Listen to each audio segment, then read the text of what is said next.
hadirin yang dimuliakan oleh Allah Subhanahu wa Ta'ala, cara kita itu untuk supaya semangat dalam ibadah atau amal baik adalah seringnya kita mengadu kepada Allah dengan keadaan apapun kita.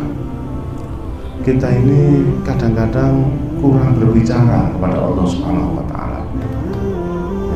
Kita ini kadang-kadang kurang mengaku dan minta sama Allah Subhanahu wa Ta'ala. Cuman minta aja. Itu yang pertama. Jadi kita ini kadang-kadang kalau sudah terjadi sesuatu, kita itu tidak mau ngomong sama Allah Subhanahu wa Ta'ala. Kita jarang untuk bicara sama Allah, ya Allah saya ini kok tidak bisa amal. Jadi mengungkapkan kerendahan dirinya di hadapan Allah Subhanahu wa Ta'ala bisa dijaga. Kita cuma butuh duduk minta sama Allah, ya Allah ngaku, ya Allah saya nggak bisa apa-apa, saya ini kurang amal soleh. Dan ini senjatanya orang-orang dulu supaya apa? Supaya dia bisa diberi taufik oleh Allah Subhanahu wa Ta'ala.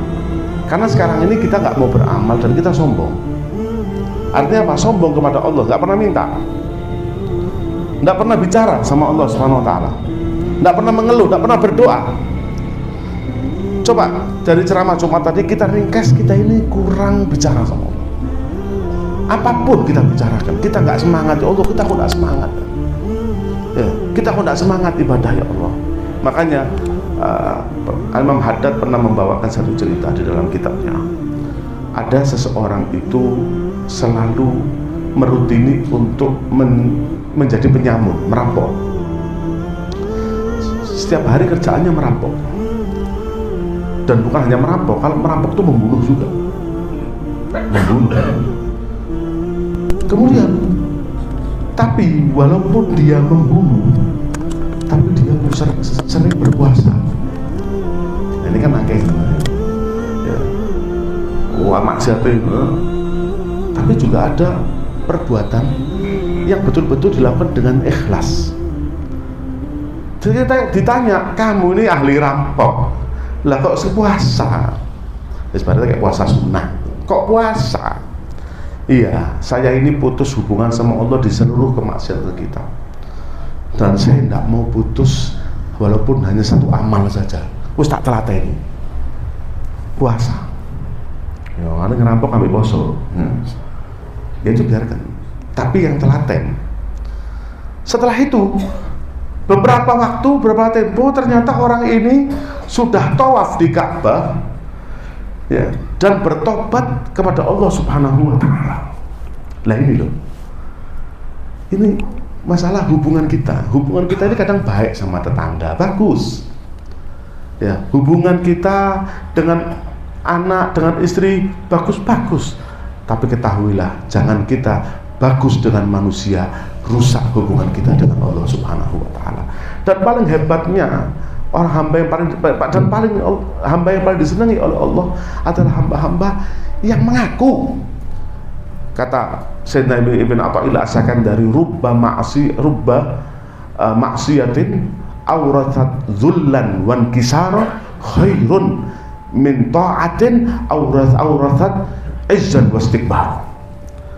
Kadangkala maksiat itu dengan kemaksiatannya dia bisa untuk mengaku di hadapan Allah Subhanahu wa Ta'ala. Aku ngaku, ya Allah, aku salah. Ya, kadang-kadang salah kok tidak ditobat, kasih tobat. Katanya saya pernah mendengar dari Habib Umar bin Hafid, beliau pernah menjelaskan tentang hal ini. Beliau mengatakan apa? Memang dalam urusan kita ini mengaku salah sama Allah kadang dibiarkan. Ngerengek, tetep aja. Ndewablek itu tetep aja. Ngerengek lagi. Katanya sampai kapan kita dikasih tobat? Sampai Allah tahu kita benar-benar tobat. Jadi kalau kita sekali, balik. Gitu, sekali mbah. Nah, jangan sama Allah, sama manusia kadang kita kalau minta tolong sekali terus diem. Nah, kadang-kadang wong sing dijaluk tolong meneng, wis aku meneng. Tapi itu masih ya beda sama Allah ya. Ini cuma contoh saja. Beda sama Allah lebih dari itu semua. Ini cuma contoh aja. Apalagi sama Allah. Allah itu satu, ya sekali ditahu. Kan kita kadang-kadang belum serius yang pertama kali. Tapi itu adalah langkah awal yang harus dijalani. Nggak bisa ya. Ada tangga, langkah awal aja nih. Minta lagi, aduh saya minta sama Allah, terus sampai Allah tahu bener-bener iki kepingin tobat, langsung sama Allah hatinya dipercikkan rasa kebencian dengan maksiat. Umur gak seneng, umur jijik lihat maksiat. Nah itu lebih baik dari apa? Daripada ketaatan yang membuat kita itu tambah sombong. Ya, orang kalau sembahyang, rajin ibadah, ya, ibadahnya masya Allah, tapi merasa lebih, merasa bisa, merasa paling hebat, merasa nggak butuh sama Allah. Kadang-kadang orang sholat itu loh, mulai sholat sampai akhir sholat, nggak ada dalam hatinya dia itu butuh sama Allah. Nggak ada di dalam hatinya itu pengakuan aku ki wong gak kena, saya ini masih banyak kesalahan. Inilah kunci kita ini kalau mau mendapatkan taufik dan hidayah dari Allah Subhanahu wa taala. Lek wis ngaku ae gak gelem, ya sudah. Kita lihat Allah kasih contoh jelas. Apa contohnya? Fir'aun. Fir'aun itu sampai ngaku Tuhan, kenapa? Karena selalu ngaku dirinya hebat. Ya, sedangkan Nabi Muhammad SAW, ya, ketika beliau itu dilempari batu, ya, dan beliau seorang nabi, sampai mau dibunuh, diusir dari kota Mekah, apa Nabi sampaikan di bawah pohon? Allahumma inni asku ilaika bathi, ya Allah, saya ini mengeluh kekuranganku, kelemahanku, wa dha'fa quwwati, kekuranganku ya Allah.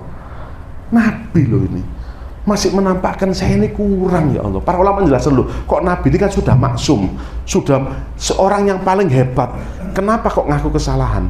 Iya, karena kesempurnaan itu tidak ada batas akhir. Sama seperti kita, orang sekarang ya punya duit 1 miliar, dikasih 10 juta mau? Butuhnya apa? Digolei. Ya apa? Dia punya uang 1 miliar, ada pekerjaan yang untungnya 1 juta, diambil apa enggak? Diambil. Begitu juga, walaupun tinggi, kadang masih kurang. Beliau masih merasa kurang dakwahnya, masih banyak yang belum masuk Islam, ya, banyak yang meninggal dan belum Nabi selamatkan. Makanya Nabi pernah lewat di hadapan beliau, lewat jenazah seorang Yahudi, beliau nangis. Para sahabat mengatakan, ya Rasulullah, ini jenazah Yahudi, kenapa kok engkau menangis? Biarkan mati. Kata Rasulullah, iya, saya menangis karena saya menangisi diri saya sendiri, dan merahmati orang ini. Saya belum sempat menyelamatkan dia sudah meninggal dunia. Masya Allah. Inilah Nabi Muhammad, Sayyidul Mutawadhi'in, ya, Sayyidul Bakin, selalu menangis kepada Allah Subhanahu wa taala, ngakui kekurangannya. Yaitu Nabi, contoh kita. Jangan jadi contohnya Fir'aun. Wah, melakukan sebagai orang yang paling, saya ini paling hebat, saya ini paling ana rabbukumul a'la, akhirnya aku Tuhan. Sampai akhirnya kalau orang sudah dikelabui oleh setan, akhirnya dia apa? Akhirnya dia, aku ini amal loh, karena aku memang, karena awakku ini kena, awakku ini memang bagus, awakku ini memang, akhirnya cerita masalah dirinya. Tidak boleh itu.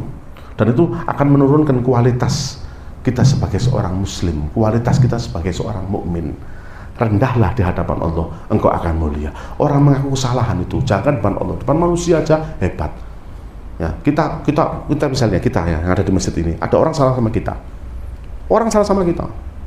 Kemudian dia, afwan, ya, afwan, ana salah, wis, ana ngaku salah. Insya Allah, ya apa perasaan? Kalau kita yang ngamuk, berarti kita yang rendah. Walaupun Anda benar, Anda rendah kalau marah. Oh memang pancing nih, oh memang kon nih. Nah, padahal dia sudah minta maaf. Berarti yang mulia siapa? Yang mulia orang yang minta maaf. Anda rendah. Tapi ketika Anda minta maaf, oh ya wis, apa ojo dibaleni malih. Dua-duanya menjadi mulia. Allah. Nah, tapi kalau kita kalau kita sudah salah di hadapan orang, kemudian kita merasa sopo kon gak ero aku dah. Lah, seperti gitu. Akhirnya kita yang benar, dia yang salah, dia akhirnya jatuh. Kita yang diem, ya, kita yang benar, dia yang salah, dia marah-marah, dia sombong, kita diem. Kita yang yang tinggi derajatnya, dia yang turun. Ya, wah, dia yang turun jelas. Tapi kalau kita apa, bodoh. Akhirnya bodoh jatuhnya dua-duanya. Nah, makanya yang paling benar mana? Paling benar itu sama orang. Bagaimana sama Allah yang Arhamur Rahimin. Insya Allah mudah-mudahan melalui masjid yang mulia ini, melaluinya bersatunya kita di masjid ini, mudah-mudahan kita diberikan hati yang selalu tunduk dan khudu di hadapan Allah Subhanahu wa Ta'ala. Sebelum kita bubar, ada permintaan dari takmir untuk sholat ghaib untuk Al-Habib Umar bin Hamid Al-Jailani yang meninggal beberapa hari yang lalu. As-sholatul ghaib wa alaman mata minal muslimin wa minal ulama. Ya, siapa yang meninggal dari kaum muslimin, azarakumullah.